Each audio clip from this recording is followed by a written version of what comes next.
Hello दोस्तों, स्वागत है आपका रैंडम फैक्ट्स 14 के इस नए एपिसोड में। क्या आप जानते हैं कि भारत पर राज करने वाली ईस्ट इंडिया कंपनी का क्या हुआ? कौन है उसका मालिक? वैसे तो इजराइल को दुनिया का सबसे आधुनिक खेती करने वाला देश कहा जाता है और ये देश पूरी दुनिया को अपनी टेक्नोलॉजी सिखाता है।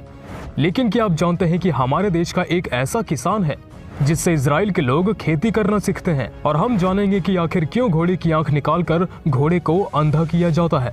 तो दोस्तों, पूरी इंटरेस्टिंग वीडियो देखने के लिए वीडियो में हमारे साथ अंत तक बने रहिए।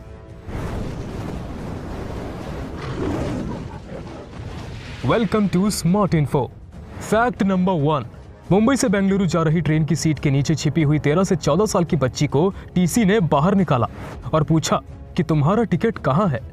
लड़की कांप रही थी और बोली, मेरे पास टिकट नहीं है। यह एक सच्ची घटना है। तो टीसी ने कहा कि तुम्हें अगले स्टेशन पर उतरना होगा, इसके टिकट के पैसे मैं दे देती हूँ। ऐसा एक उषा भट्टाचार्य नाम की एक सहयात्री ने कहा, जो कि पेशे से प्रोफेसर थी। उसने पूछा कि बेटी तुम कहाँ जा रही हो? तो लड़की ने कहा, मुझे नहीं पता। तो वे उसे अपने साथ बेंगलुरु ले गईं और एक स्वयंसेवी संस्था को सौंप दिया। अच्छे स्कूल में एडमिशन हो गया और उषा वीकेंड पर उस बच्ची से मिलने आती थी।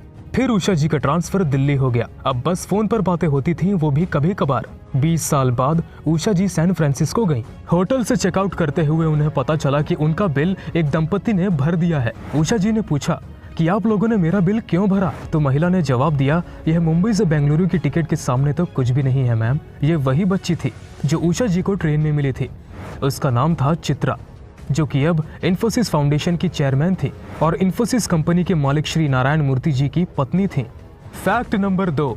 भारत पर कभी राज करने वाली ईस्ट इंडिया कंपनी अब क्या करती है? क्या यह कंपनी अभी भी किसी देश पर राज करती है? और एक ऐसी गर्व करने वाली बात है जो बहुत से लोगों को नहीं पता। ईस्ट इंडिया कंपनी एक ऐसी कंपनी थी जिसने दुनिया के सभी बड़े हिस्से पर 200 साल तक शासन किया। इसकी जुल्म की दास्तां अफ्रीका और एशिया में आज भी सुनने को मिलती है, जिसमें चाय, मसाले, चीनी, सीमेंट के साथ साथ इंसानों को भी किसी वस्तु की तरह खरीदा और बेचा जाता था। इस कंपनी की फौज इंग्लैंड की आधिकारिक फौज से भी दुगनी बड़ी थी। 1857 की क्रांति के बाद एक्ट ऑफ पार्लियामेंट बनाकर इंग्लैंड की सरकार ने इस कंपनी को भंग कर दिया। फिर एंट्री होती है एक संजीव मेहता नाम के व्यक्ति की। वे व्यापार के सिलसिले में लंदन गए हुए थे। उनकी मुलाकात होती है कुछ ऐसे बूढ़े लोगों से जिनके पास ईस्ट इंडिया कंपनी के शेयर अब भी थे। उनके लिए इस कंपनी की कोई वैल्यू नहीं थी, पर एक भारतीय के लिए थी।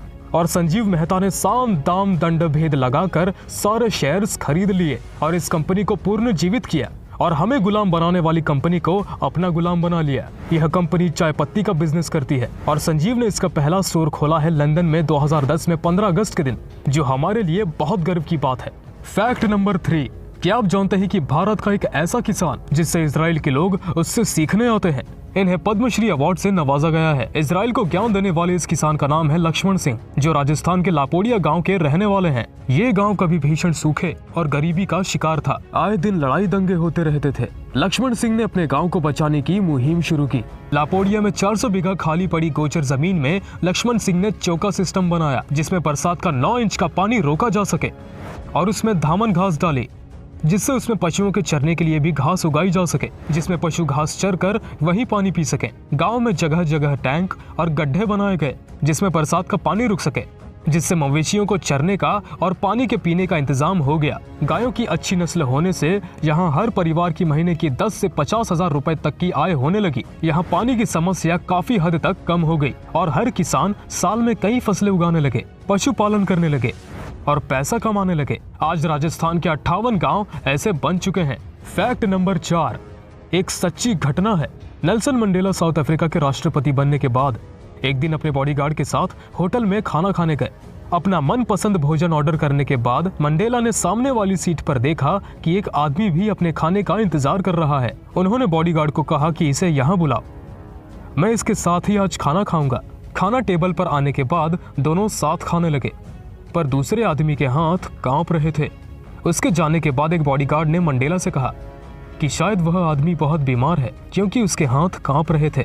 मंडेला ने कहा, नहीं, ऐसा नहीं है। वह उस जेल का जेलर था जहां मुझे कैद रखा था। मुझे यातनाएं दी जाती थी और जब मैं कर्रा कर पानी मांगता था तो ये मेरे ऊपर पेशाब कर देता था। उसे लगा कि अब मैं राष्ट्रपति बन गया हूं तो शायद उसके साथ भी मैं वैसा ही करूंगा, पर मेरा चरित्र वैसा नहीं है। कमेंट में यस और नो में लिखें कि क्या आप मंडेला की जगह पर होते तो क्या आप भी ऐसा ही करते। Fact number 5। दोस्तों, कुछ लोग घोड़े की आंखों को क्यों फोड़ देते हैं। घोड़ा एक ऐसा जानवर है जो कई कामों में आता है, लेकिन फिर भी घोड़े के साथ ऐसा क्यों किया जाता है, आइए जानते हैं। दोस्तों, ऐसा घोड़े की भलाई के लिए ही किया जाता है, क्योंकि घोड़े की आंखें काफी ज्यादा सेंसिटिव होती हैं और ऐसे में जब भी घोड़ा झुककर घास खाता है तब जमीन की गंदगी और धूल भी घोड़े की आंखों में चली जाती है, जिस वजह से घोड़े की आंखों में इन्फेक्शन फैलने लगता है, जो काफी दर्दनाक होता है। जब भी वह इन्फेक्शन फैलता है तो घोड़ा धीरे धीरे अंधा हो जाता है, जिससे घोड़े को काफी दर्द सहना पड़ेगा। इसलिए घोड़े को दर्द से बचाने के लिए घोड़े की आंखों को ही निकाल दिया जाता है। तो दोस्तों, कैसा लगा आपको हमारा रैंडम फैक्ट 14 वाला वीडियो, हमें कमेंट करके बताएं और ऐसे ही वीडियोस देखने के लिए हमारे चैनल को सब्सक्राइब करें। तब तक के लिए वंदे मातरम, भारत माता की जय।